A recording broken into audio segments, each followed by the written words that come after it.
So welcome everyone. We're having a very lovely weekend here in the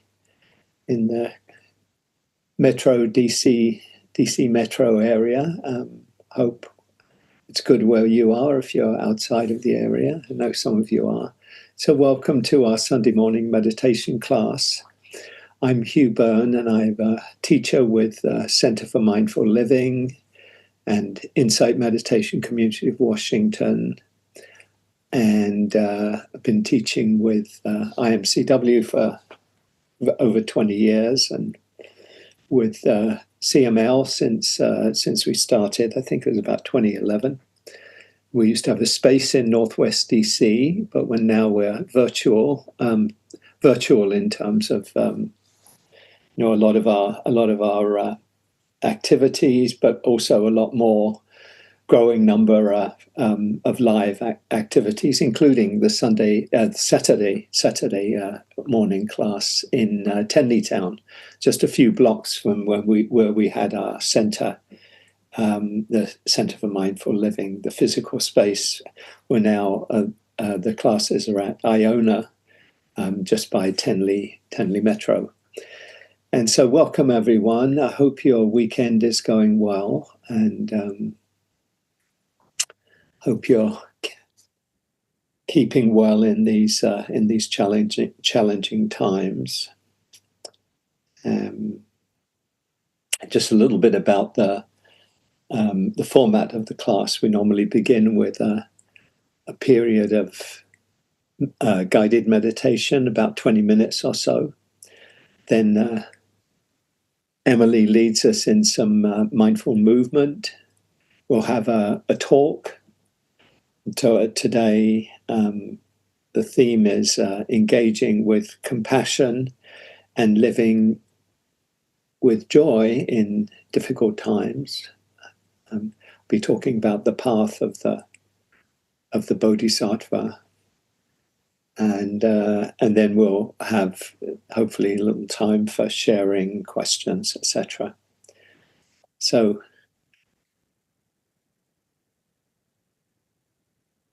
We'll begin in a moment. I'll just say a couple of words about the meditation. The invitation in our meditation practice is really to meet whatever is arising in the body and in the heart and in the mind with an attitude of kindness and acceptance. The term I like is to bring a non-controlling attitude to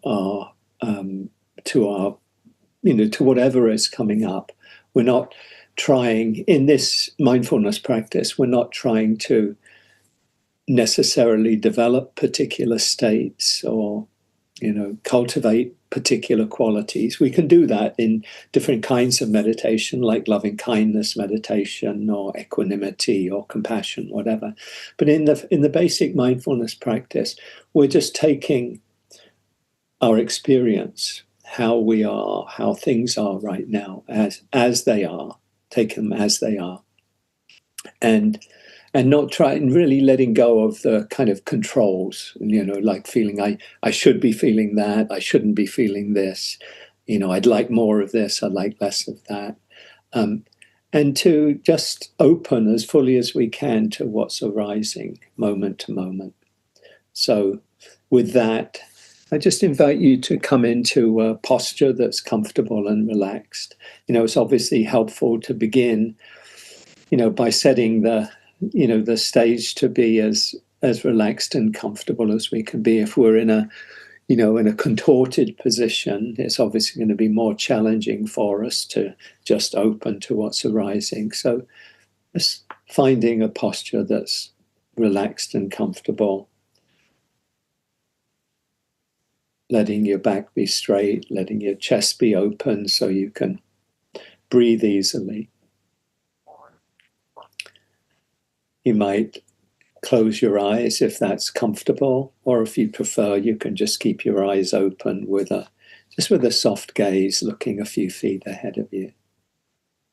letting your attention come inward, dropping down out of the thinking mode where we spend so much of our time, and just come into feeling your body, feeling the sensations of contact with the surface beneath you, your buttocks, your thighs with the cushion or chair, your hands with your lap or your knees or whatever they're touching, your feet with the floor. And just opening to sensations of the body. You might bring awareness to your breathing. Just notice how it is right now. Letting the breath be relaxed and easy.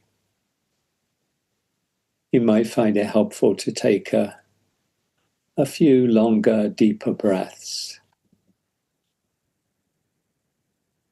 A nice full deep in-breath, filling the lungs, filling the chest.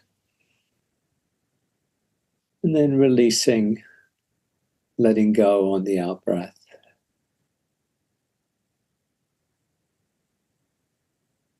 Breathing in, calming the body. Breathing out, calming the mind.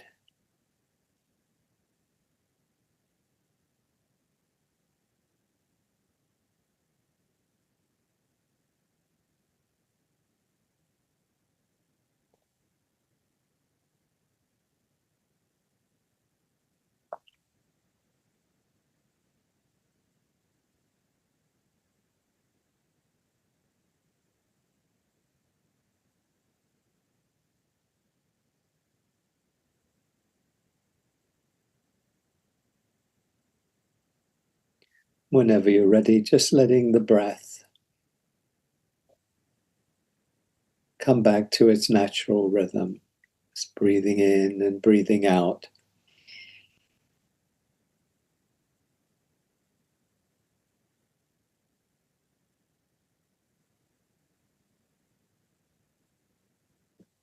As we begin the meditation, you might do a practice or two to gladden the mind, to just create a sense of gladness or happiness or joy. You might just take a moment to think of some things you feel grateful for.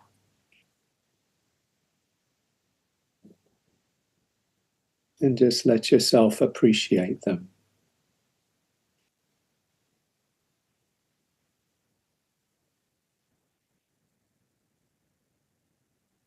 So many things we easily take for granted. People in our lives, the air we breathe, loved ones.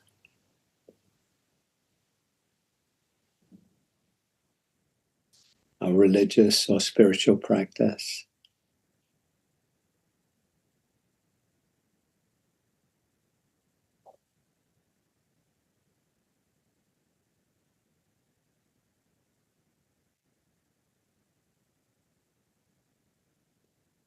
Just letting your attention rest on some things that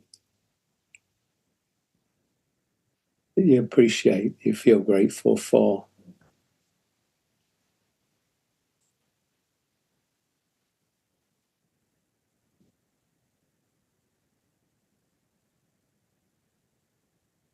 If you can touch into the gladness that comes with that, with the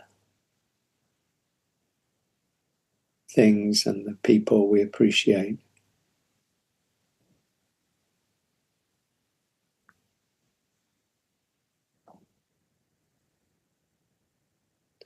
You might consciously invite a smile or a half smile to your face, to the corners of your eyes, the corners of your mouth.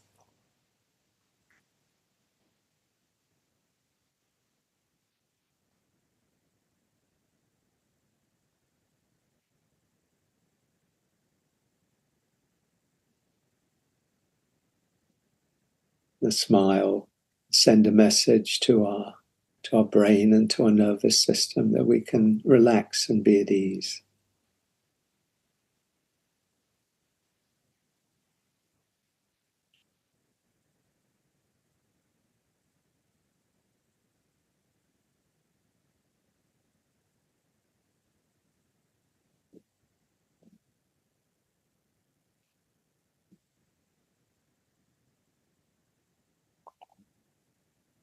Maybe feeling too, practicing with others, supporting each other in our practice.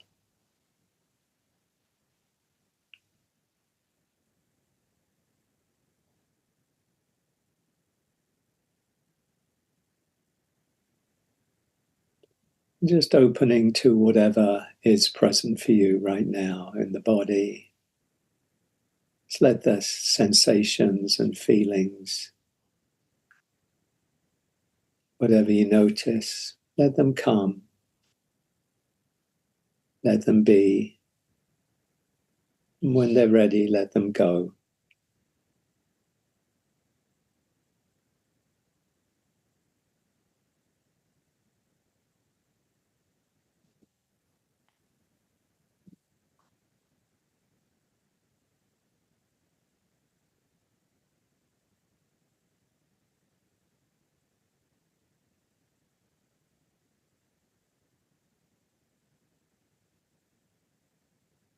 Make space too for whatever emotions or mind states might be present right now.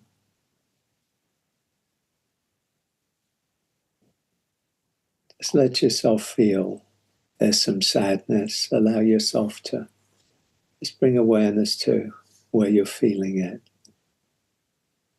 Let the sensations come and go, meeting what's here with kindness, with acceptance.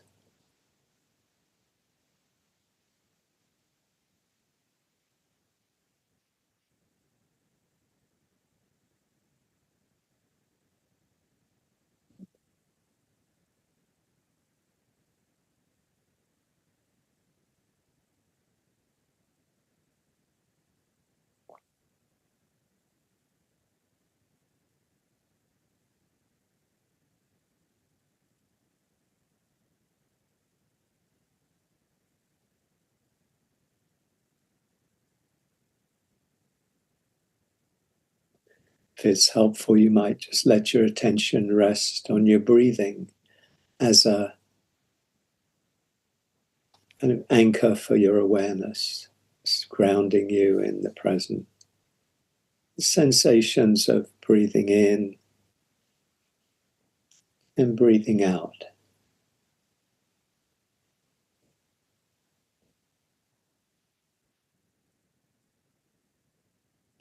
Breathing in, knowing that you're breathing in. Breathing out, knowing that you're breathing out.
Whenever you notice your attention has gone off into thinking, planning, daydreaming, remembering, worrying, whatever it is, just begin again. Come back to the body and the breath. Beginning again in any moment.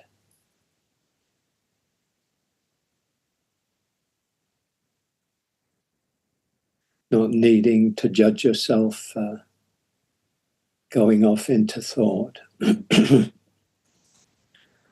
And if you do, just see if you can meet the judgment with kindness.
Can this moment be a moment of peace,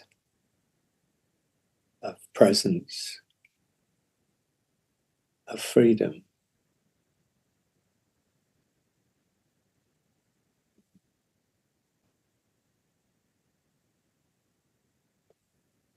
Poet Dorothy Hunt says, peace is this moment without judgment, this moment in the heart space where everything that is welcome.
beginning again in any moment, in breath and out breath.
We'll finish off with this prayer of Shantideva. Shantideva was an 8th century Buddhist monk and philosopher and poet, and wrote a book called The Way of the Bodhisattva. He says, "May I become at all times, both now and forever, a protector for those without protection, a guide for those who have lost their way, a ship for those with oceans to cross, a sanctuary for those in danger, a lamp for those in the dark, and a servant to all those in need, as long as living beings exist and suffering afflicts them. May I too abide to dispel the misery of the world. May I be a guard for those who need protection, a guide for those on the path, a boat, a raft, a bridge, for those who wish to cross the flood. May I be a lamp in the darkness, a resting place for the weary, a healing medicine for all who are sick, a vase of plenty, a tree of miracles. And for the boundless multitudes of living beings, may I bring sustenance and awakening, enduring like the earth and sky, until all beings are freed from sorrow and all are awakened."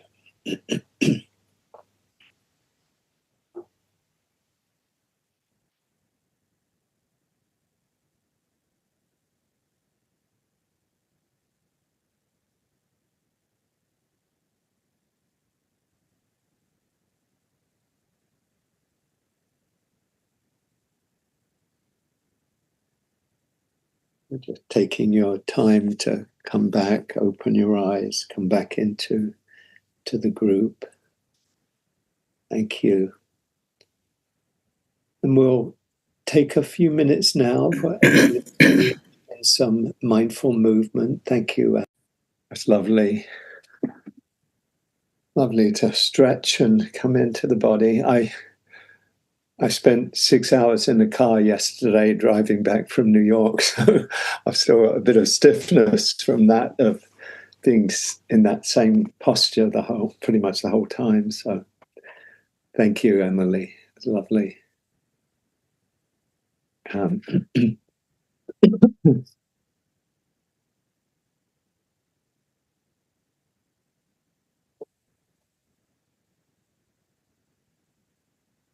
So the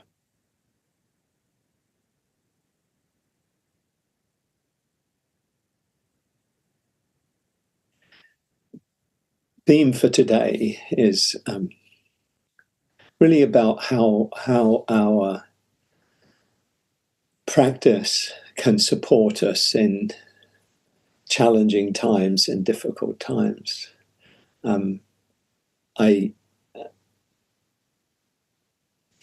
I don't imagine there's a lot of whatever our viewpoints are about things, there's probably not a lot of divergence of view about that we are living in some pretty unprecedented times and difficult, challenging times. And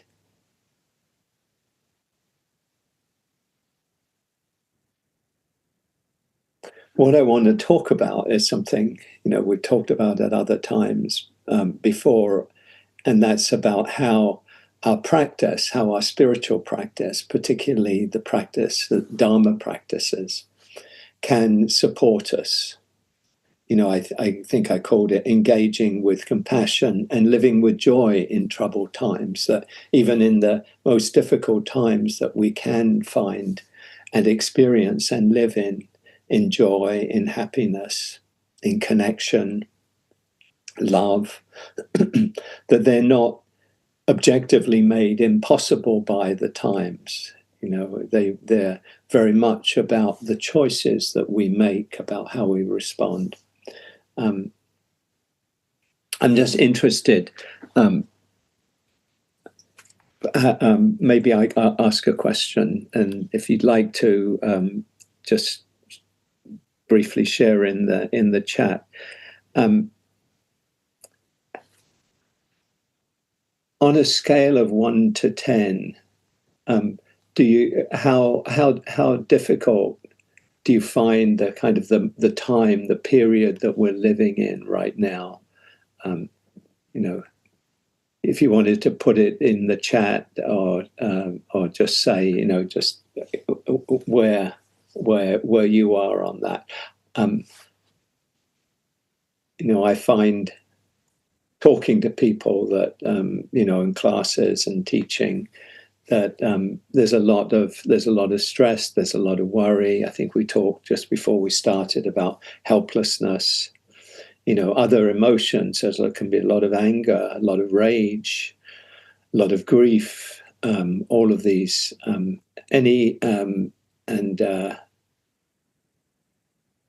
curious about any thoughts. Nu says 8, Sharon 8, Mark 7, because practice helps, otherwise it would be a 9.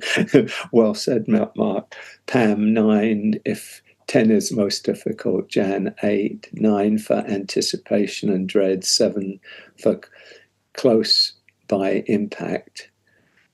Ellie 8.5, but also 5 from time to time. That's well put. Both and. Rob 8, Emily 7 with my practice. Suman 5, Karen 9, Maureen 6 to 9.5. I think that's kind of a varied thing. Terry 8. Yeah. I mean, I think from talking and teaching over the last, particularly in this last 8 months, but over the last few years, there's a lot that can bring up anger in us, that can bring up grief, that can bring up fear about where things are going and what's going to happen or what might happen. Sometimes it can be despair, helplessness, and our practice, just the practice that we were doing earlier in the meditation, can be very, very helpful to us if just by turning our attention to our experience. If we are, angry about, feeling a lot of anger towards a particular politician, for example, or a political party or whatever, we can, and if that feels, it feels difficult or challenging to feel that way, it might be hatred, for example, that we can turn our attention towards that experience and maybe notice how much of our suffering comes from the story we're telling ourselves, that this person should be different, they shouldn't be doing this, they're a bad person. And that if we were to let go of that story, those beliefs in our minds, we could maybe see, yeah, something harmful might be happening, but we might not need to personalize it so much to make it this bad person doing bad things, you know. Similarly with fear, we might be, if we turn our attention towards our experience, we could see that, you know, fear is about the future. It's about a story we're telling ourselves about what could happen, what might happen in the future. You know, if we're talking about being, you know, a car coming towards us at great speed, and with the fear arising, well, that's obviously, you know, very real, you know, present moment fear. And we're not talking about that. We're talking about, you know, what will happen if this happens, if they continue to do this, if the elections turn out, blah, blah, blah, you know, all of that. And those, seeing how much suffering can come from those mental projections, basically those kind of thoughts and beliefs about the future, we can begin to untangle ourselves from the suffering we experience. You know, similarly, if we're feeling stressed out by, you know, everything that's happening, again, that stress is about stories, beliefs, you know, things we're telling ourselves about the future, and that simply coming back to the present moment is really an antidote to, you know, to fear, to anger, to, you know, debilitating grief, to stress, worry, all of these expressions really of suffering.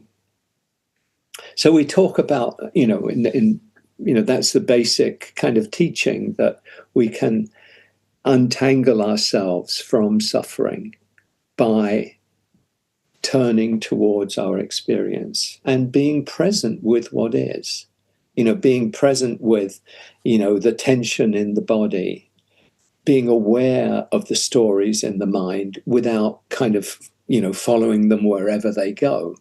You know, in that way, we can kind of, it's like we're climbing down from you know, something we've climbed up on, you know, that we're going to fall off of. We can kind of find our way kind of climbing off the precipice, as it were.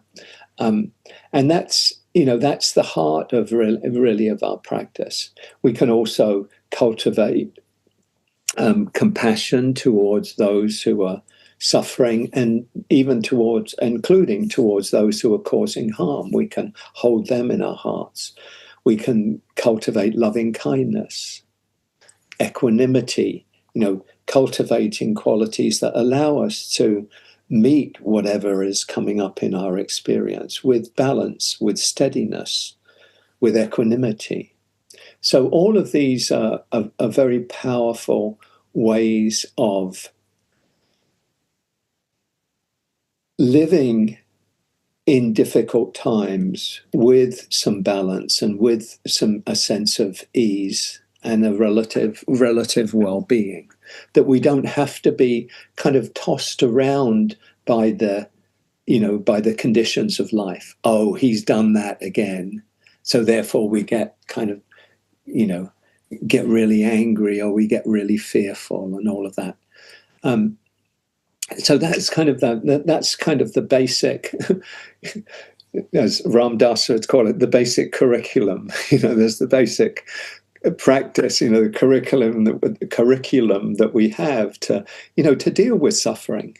You know, it's the teachings of the Four Noble Truths, and how we can untangle ourselves from suffering by seeing how much we create our own suffering by, as the Buddha said, by craving and by clinging. You know, that and that we can untangle ourselves. We have this capacity. I want to talk today, though, about a more specific and in some ways a more radical, I don't want to say more radical practice. I mean, that's a radical, letting go of suffering is as radical as you can get. But in a way, in terms of how much it kind of turns things on their head in a way, this I think is a very radical practice, and that's the practice of the path or the way of the Bodhisattva. And I want to talk about that a little bit today, and just say, I'll begin just by saying what is a bodhisattva? Bodhisattva. It's kind of sounds like a very esoteric thing, a very Buddhisty thing, but it's once we unpack it, it's a very, very powerful, you might say, archetype, ideal that we can live into. That's kind of what the theme I want to get across, the kind of what I want to get across today, that this ideal of the Bodhisattva is something that we can live ourselves into, that we can embody ourselves in our own lives and in our own practice. So just to take the word Bodhisattva, it comes from two words. Bodhi means awakening, same root as the Buddha, the awakened one. Same root, interestingly, for linguists as the word bud. Flowers bud, and we bud, we awaken. That bud is obviously Proto-Indo-European for the linguists, or at least way back in some 3,000-4,000 years ago.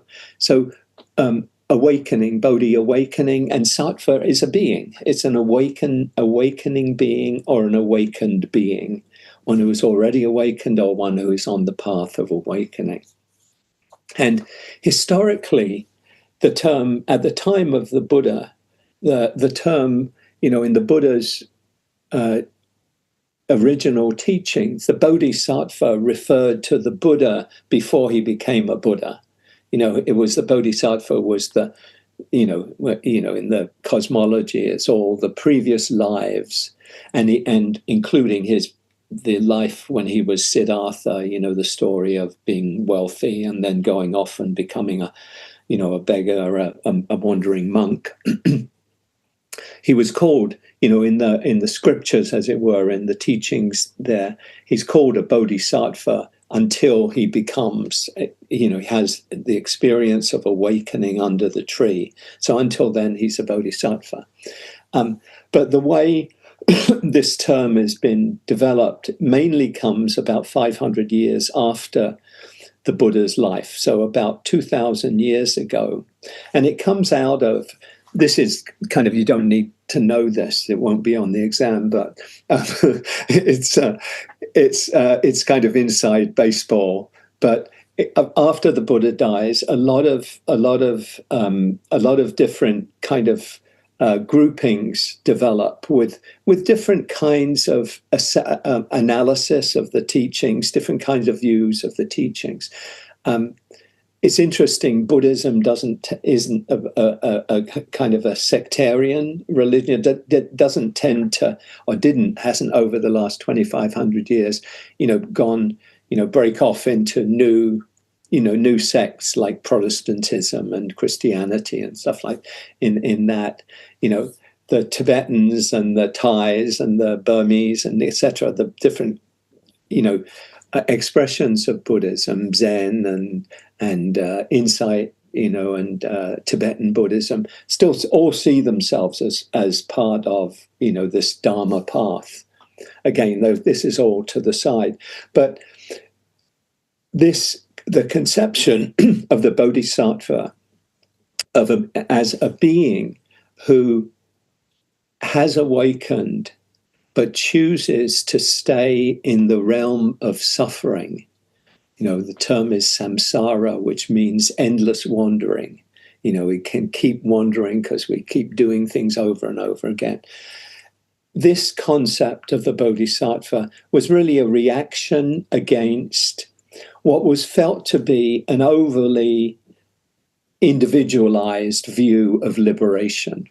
That's really, those who developed this bodhisattva idea or archetype were reacting against the sense of seems too much about me waking up or you waking, the individual waking up.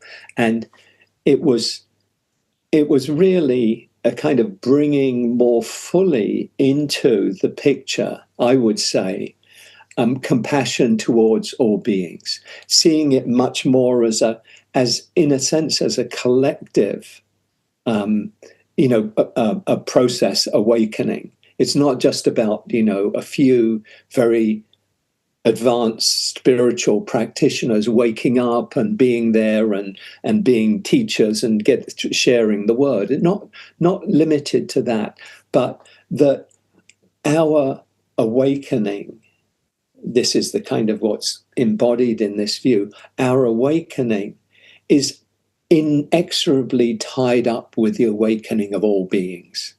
And so this very kind of selfless view of the bodhisattva is, that the person does everything they can, does all the work that they need to do to awaken themselves, but chooses to stay in the realm of suffering until all beings are liberated. So it's this very, very selfless emphasis on the awakening of all beings, on this, we're all inexorably tied to each other.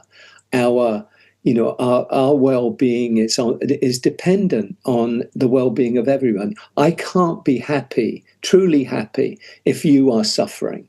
And you can be anybody. You could be in Gaza, or you could be in Sudan, or you could be in, Thailand, or whatever. You could be anywhere. But if you're suffering, then in some way, we're all suffering. And so, we're all inexorably tied to each other.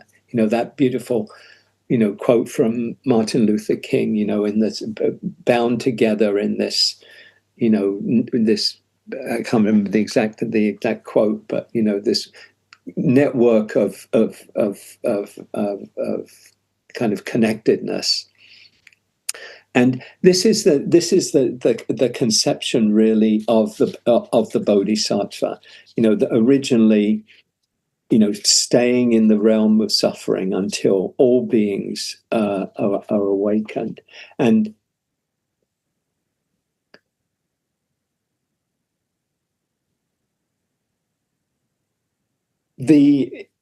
and at its at its core, it's really the intention of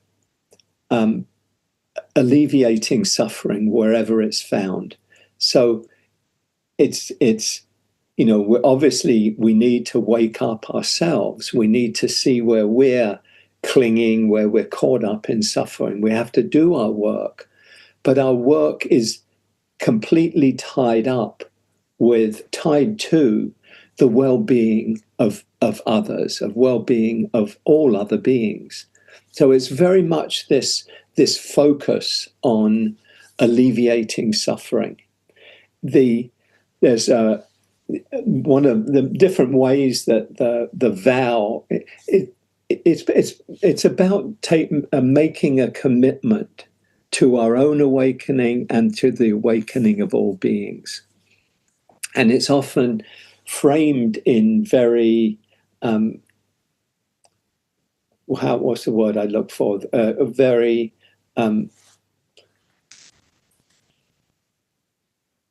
almost heroic kind of terms. Probably one of the most familiar expressions of this vow is sentient beings are numberless. I vow to save them all. Delusions are inexhaustible. I vow to eradicate them all. The gates of the Dharma are limitless. I vow to enter them all. The Buddha's way is inconceivable. I vow to attain it. So it's this kind of very it kind of is, the language is kind of somewhat heroic, but it's really not meant in a kind of like, I'm going to be the one, which would be completely contradictory to the sense of the bodhisattva. But it's just really expressing that depth of commitment to not just our own awakening, but the well-being of everybody. And this is, I think, for me, is a really beautiful thing about this. The practice of the bodhisattva, being a bodhisattva, becoming a bodhisattva. Pema Chodron has a book based on Shantideva. That quote I finished the meditation with, Becoming Bodhisattvas, Pema Chodron, and it's a lovely book. It's a little on the esoteric side compared with a lot of inside Tibetan Buddhism, but very, very rich as well. Most of her books are small and very pithy and to the point. This one is more grounded in the Buddhist, the Tibetan Buddhist cosmology, but a lovely book as well. So at the heart of this vow is the commitment, is the intention of alleviating suffering, a commitment to the happiness and well-being of all. And so the bodhisattva vision really is, it represents an archetype. It's kind of something that, it's an ideal that we can work towards. And we can choose to be bodhisattvas. We choose to see everybody as deserving of our compassion. Even the people we might dislike most in the world are still worthy of our,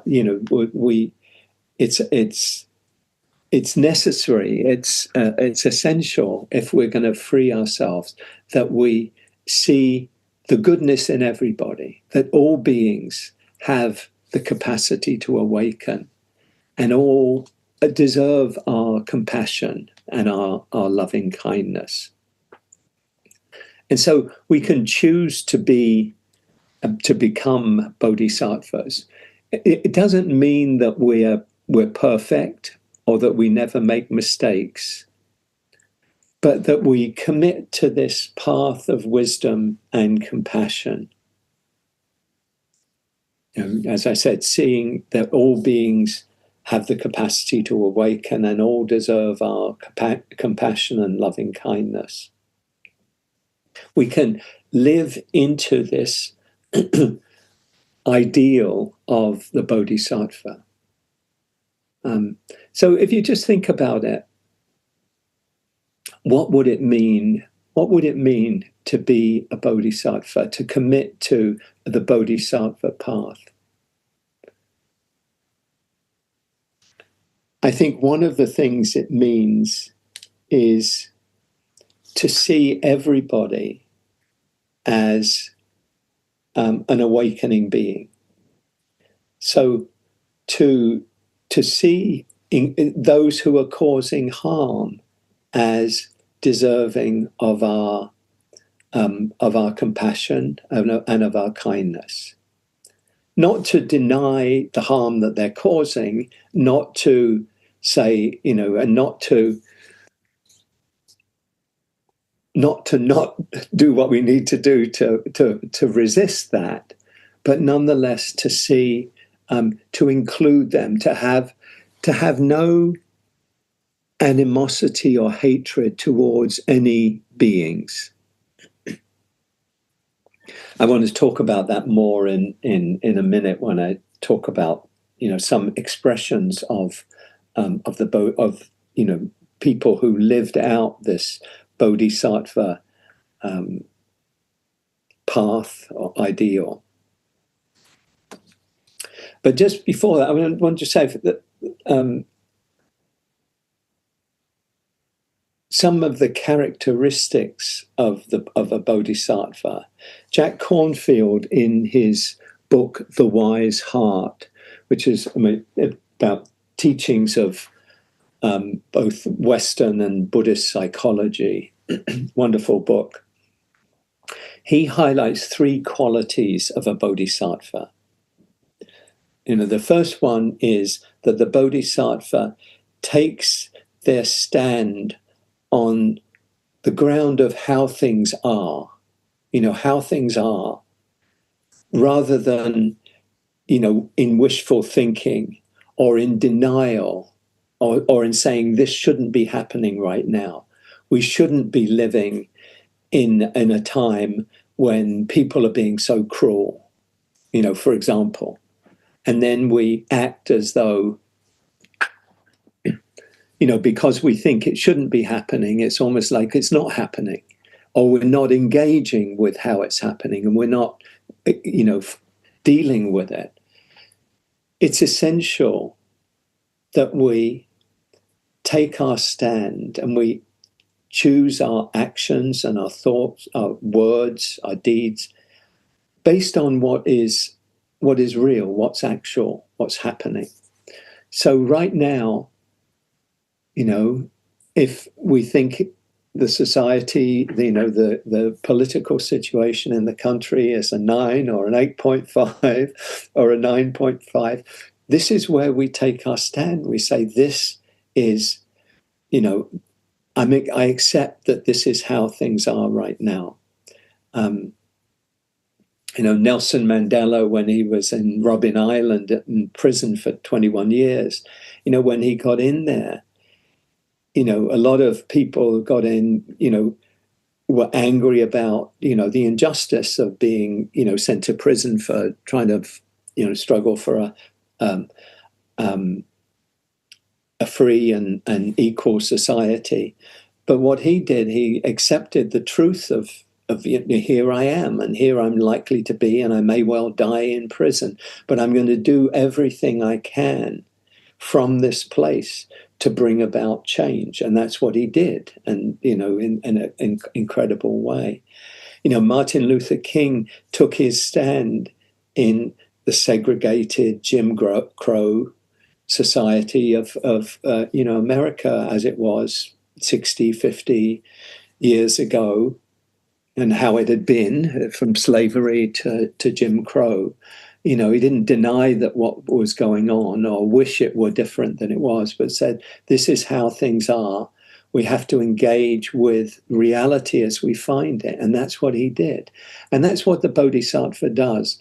There's some of you may probably familiar with, some of us of a certain age, maybe familiar with Carlos Castaneda's books on Don Juan and there's a lot of controversy around him, but he said a lot of wise things. But anyway, in his Don Juan, in one of the books, he speaks about a spiritual warrior. There's another word for a bodhisattva as a spiritual warrior. A spiritual warrior takes everything as a challenge. He said, the ordinary person takes everything as a blessing or a curse. They're like, oh, this is wonderful. Oh, this is terrible. Whereas the bodhisattva or the spiritual warrior says, this is what's here right now. How do I engage with reality as it is right now? How do I engage with, let me just get political, but not in a political way, but in a humanitarian way. I'm working, and many of us are working on, particularly around, the cruelty, opposing the cruelty of our neighbours and friends being picked up by armed and masked agents on the streets and, taken away where their family don't know where they are, and, sometimes sent off to countries they've never lived in before. Putting aside the politics of this is cruelty, and it's inhuman and inhumane. But one can respond to that and say, this is what's happening. What can I do about it? How can I help? How can I do something about it? Or we could just say, these are terrible people doing these terrible things, they're awful, and we could spend our time complaining about it. And the second way, that second way of complaining, is we're not dealing with the reality. We're dealing with the story in our head about how bad people are, and we're creating separation. If we can engage with what's happening without turning the people that are doing it into enemies, but to see, there's ignorance, yes, there's not seeing our interconnectedness, not seeing each other's humanity, that's the ground for this cruelty, but not to turn anybody into an enemy. This is kind of the heart of the Bodhisattva practice, to engage, to act, to do what we can to alleviate suffering, but to do it without causing, without creating differences, without creating hatred towards quote the other. There's a very well-known quote from Dr. Martin Luther King, where he says, "I've seen too much hate to want to hate. And every time I see it, I say to myself, hate is too great a burden to bear. Somehow we must be able to stand up against our most bitter opponents and say, we will match your capacity to inflict suffering by our capacity to endure suffering. We will meet your physical force with soul force. Do to us what you will, and we will still love you. But be assured that we'll wear you down by our capacity to suffer, and one day we will win our freedom. We will not only win freedom for ourselves, we will appeal to your heart and conscience. So appeal to your heart and conscience that we will win you in the process, and our victory will be a double victory." Think of that, the difference between that and what is typical, most people is like they're doing bad things, they're bad people, and we create this other, this, Tara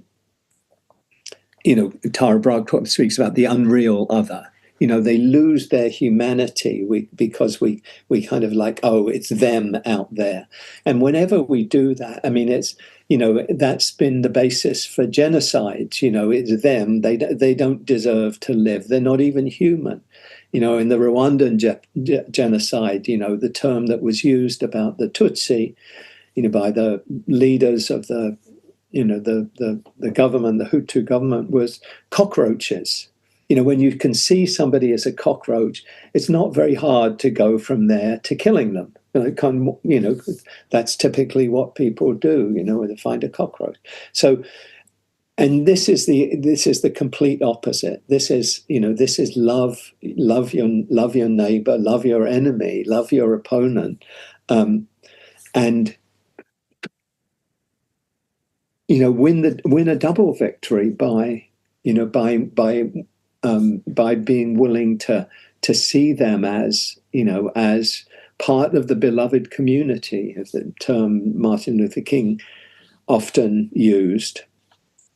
So that's the first quality, to take our stand on reality as it is, not the stories in the mind, not wishful thinking. The second quality is to find freedom, that Bodhisattva finds freedom within themselves.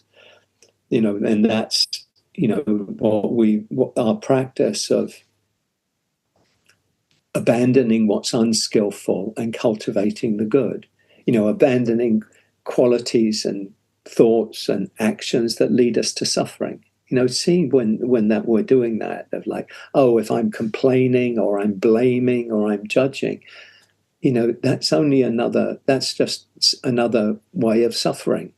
I'm creating separation, I'm creating division. So to see that and to let go of that, and to cultivate the good, to cultivate kindness and compassion and generosity, gratitude, equanimity. So transforming ourselves as we connect with and work to alleviate suffering. The third quality of the Bodhisattva Jack talks about is the Bodhisattva envisions a path of freedom for themselves, their community, and their world. He says, envisioning has enormous power. With our vision and imagination, we can help create the future. Envisioning sets our direction, marshals our resources, makes the unmanifest possible. So this quality of seeing, what is it we need to do? What is it we need to do to free all beings, but to free, in a specific, for Martin Luther King, it was to free African Americans from segregation, but even that was only a part of a bigger vision of helping free us all, so that we could all live in the beloved community, where everybody is respected, everybody lives lives of dignity. So that vision, what needs to be done? What can I do to help serve in this way, to help bring people together, to help build the beloved community?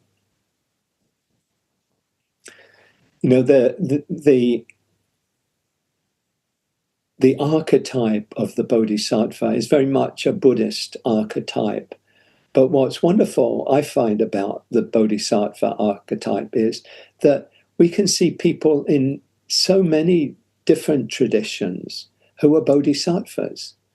That we could think of, I mentioned Nelson Mandela in his prison cell on Robben Island. You could think of Gandhi, in India. His vision, he took, India as it was under colonialism. He did his own work to free himself from suffering. And he envisioned a path to independence and freedom for the people. Independence was a political expression, but really freedom for the Indian people from the yoke of colonialism. We can think of people like Dorothy Day, who founded the Catholic worker movement, soup kitchens in major cities and the Depression. You can think of Jane Goodall, who's the Bodhisattva, and whose understanding of a Bodhisattva was not just human beings, but all sentient beings. That all beings deserved respect, care, dignity, to be able to live a life as free of suffering as possible. Joanna Macy, a wonderful Buddhist teacher and ecologist who died just a couple of months ago as well. For me, probably more than anybody else, I think Martin Luther King. I mean, there's obviously the Buddhist examples, the Dalai Lama, the Thich Nhat Hanh, wonderful expressions of bodhisattva action and commitment. But in many ways, I think the clearest example for me is Martin Luther King. If you I just share a couple more quotes from him. He, as that at the heart of the civil rights movement was the practice of nonviolence.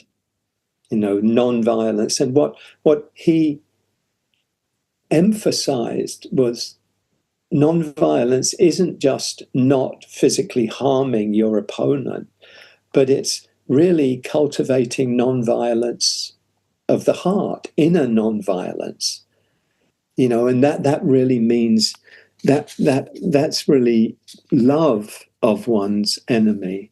He spoke about how the goal of the civil rights movement and the leadership had to be not to, quote, defeat the white man, but to win his friendship and understanding, we must make it clear that it is injustice which we seek to defeat and not persons who happen to be unjust.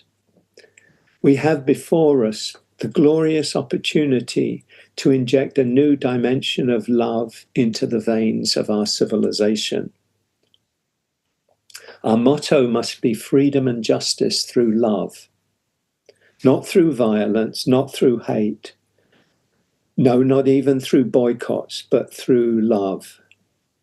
He speaks about boycotts. He said sometimes we need to use boycotts, but boycotts are not an end in themselves. They're merely a means towards an end, to wake up the oppressor and challenge their false sense of superiority. But he says the end is reconciliation. The end is redemption. The end is the creation of the beloved community. So this is the vision that he was moving towards, or that the civil rights movement really founded on, was this larger vision of creating the beloved community. And I think that this represents, in the clearest way possible, the Bodhisattva path and how we can engage, and how it will serve us in this current period of history to respond to the conditions that we're faced with. Because we need to resist. We need to resist cruelty, inhumanity, injustice. It's absolutely appropriate to do that. But if we do it from a place of violence, we create more violence, and then things just spiral into ever greater violence. If we do it from a place of hatred and othering, then we only create more separation and more division. Even if we, quote, win on that basis, then we've created, as, if we look at the history of the Middle East over the last 100 years, how much suffering has come from this othering of not being able to see one people, not being able to see another people. And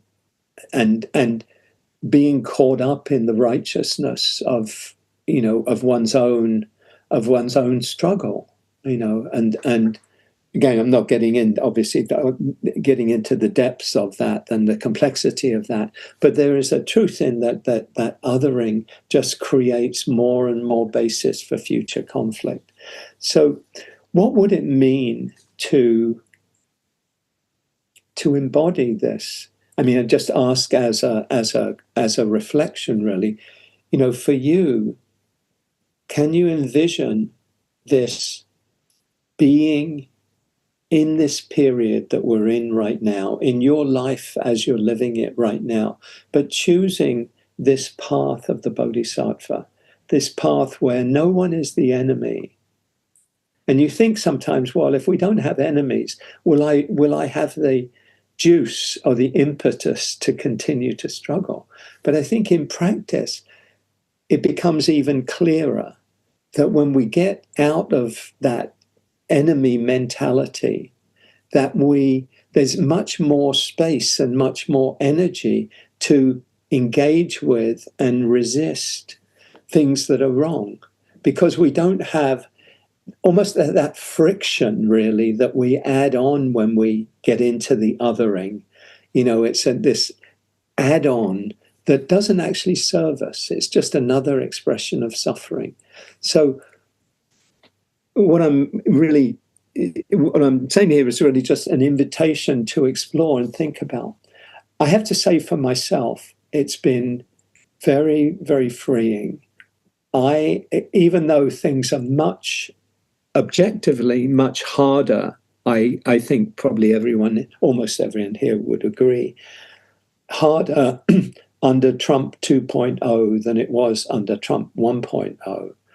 it somehow looks almost benign looking back compared with things as they are now. That's my view of it. And yet, one of the things I don't claim to have done it 100%, but it's qualitatively different. I have very little, of the personal animosity and anger and all of those things towards the people that are doing what they're doing. I think it's based on a complete ignorance of, what is helpful, what is necessary for us to live together. It misses everything that's important there. But it's not bad people doing bad things. It's ignorance. And if we can see, I found it just a much greater freedom and a much more space to actually be involved and to get involved without those additional, because really second arrows and third arrows when we add on the bad people doing bad things. So, just an invitation to reflect on that and to explore, what would it mean for you? And maybe you're already, in that place.